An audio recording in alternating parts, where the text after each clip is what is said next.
అలాగే గురుగారు గురువారం రోజున ఏదైనా పరిహారాలు చేసుకోవటం వల్ల గురువు వల్ల వచ్చే నష్టాలు, కష్టాలు వాటి నుండి తప్పించుకోవచ్చా? గురువు ఎప్పుడు మంచి చేస్తాడమ్మా. ఎందుకంటే చాలామందికి తెలియంది ఏమిటంటే గురువుకి ఎవరి మీద కోపం ఉండదు. ఇప్పుడు క్లాసులో 100 మంది పిల్లలు ఉంటే 100 మంది పిల్లలకి పాఠం చెప్తాడు కానీ ఒకరికి చెప్పనని చెప్పడు.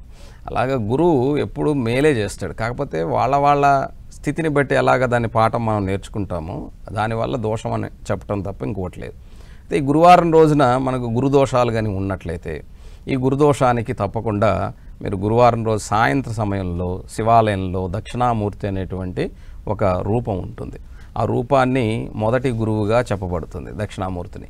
అందుకని ఆ మొదటి గురువు అయినటువంటి ఆ గురువు దగ్గర మీరు పసుపచ్చని పూలతో పూజ ఆరాధించడం ద్వారా, అలాగే స్వామివారికి శనగల్ని ప్రసాదంగా ఉంచి మనం తినాలి. ఉంచడం అంటే ఆడ ఉంచితే ఎవరు తినరు.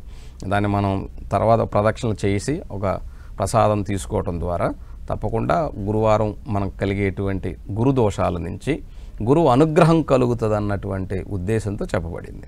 ఓకే.